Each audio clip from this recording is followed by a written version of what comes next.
I mean, I feel like we could wrap up in some better way. I feel like there's something we could do to say. Because I feel like every week we end up dwindling, and then we just have to cut it before we make ourselves even more embarrassed. I could talk about my tech fumble real quick and talk about B&H and how I got beef with them. Oh, sick. Yeah. B&H stands for... No, I can't say that one. It's going to make me sound crazy. B&H, I was going to say for bitches and... Bitches and hoes. Bitches and hoes. Yeah, I got beef with bitches and hoes for real. Yeah, honestly. That's what they are. They hoed me out like crazy. They said, you got a 30-day free return policy, and I bought a Mac Mini.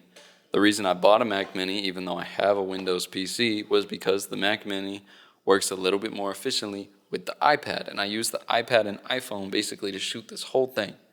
Sorry, this is the most coherent I've ever heard you speak. Like, this sounds like a script. Yeah, no, actually. No, because I'm such a tech nerd. So, like, when I actually know what I'm talking about, I can talk normally. Oh, cool. You know what I'm saying? Cool. So, I essentially got a Mac Mini because, like I said, they came out with a beta for, they always have, like, beta testing for the new iOS software and the new Mac software.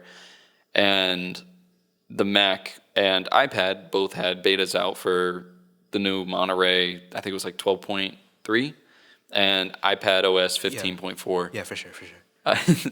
And lots of numbers. Don't worry about it. No, you're correct. But in this new beta mode, they had something called universal control, where let's say you have a Mac at home.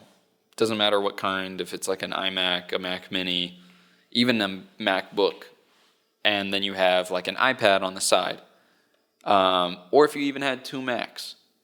If they are connected, or like if, let's say, for example, your Mac is connected to a keyboard, Bluetooth keyboard, something like that, and your iPad is nearby and turned on, universal control allows you to directly take the monitor, or your cursor and keyboard can go off of the Mac Edge screen and go directly to the iPad. It's not like Sidecar, where Sidecar essentially is an extension of the display on your Mac, like two monitors for the same device. It's like your mouse just moves to the next thing, like software like Logitech Flow does. So it just becomes an iPad cursor on the iPad. Yeah, bro is dead asleep, slumped. The cool thing about this is that you can click and drag files from one device to the other, and it copies it like really quickly. And I thought that was interesting because for me, since I do a lot of work on iPad, iPhone, I literally would just have to come home, dock my iPad, turn on the Mac, and then it just flips in. Or I could even bring the Mac Mini with me so that if I need more power on the go, I could use the Mac Mini. It didn't turn out as efficient as I thought, not because of the software thing, but the whole bringing the Mac Mini on the go with me thing. A lot of people online were just like, why not just get a MacBook? Which is a fair statement. And at the same time, if I already have an iPad, which has this like great display, I have a Magic Keyboard, which already has a keyboard and mouse and everything, and it allows me to use touchscreen, I don't need another laptop form factor, right? Like, I don't need two keyboard type devices next to me. Yeah. So in my eyes, I was thinking, okay, by having the Mac Mini and being able to use the iPad as a monitor, that also would be really cool. So I hope that didn't just get really boring. Here's where the beef comes into play. They said that I had a 30-day... That was all like just... That was prequel shit? That was letting you know why the Mac Mini didn't work out and why I was interested in the Mac Mini in the first place.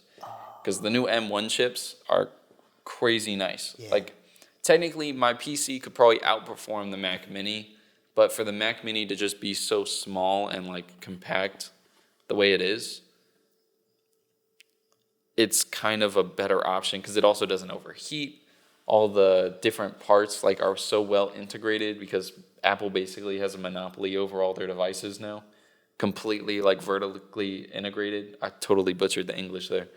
It's okay, you were doing so good. That's what I'm saying. And it didn't work out like I wanted it to. So I said, okay, I'm going to try and return this thing because they said I have 30 days to return it. They did not tell me that I can't return it if I've opened the package. Okay. And my thought was, how the fuck does that make sense?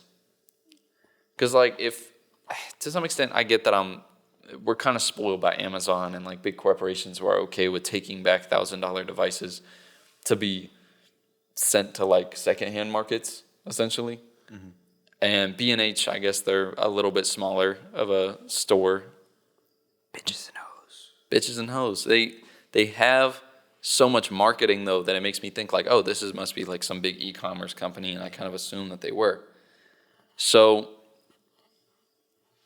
I give them this email saying, hey, I need to return this. They're like, hey, okay, cool. Did you open the packaging? I'm like, yeah, I tested it out, realized it didn't work the way I wanted it to, so I can't really use it like that anymore.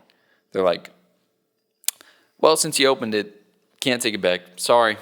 Have a good one. That was the email they gave me back. Damn. Tough luck.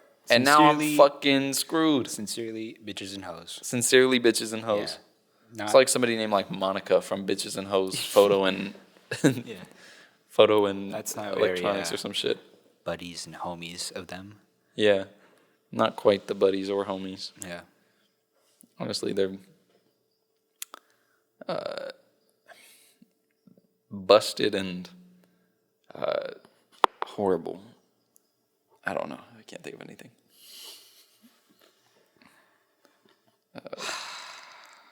I'm going to find the CEO of B&H and I'm going to break in his home. You know what I'm saying? There it is.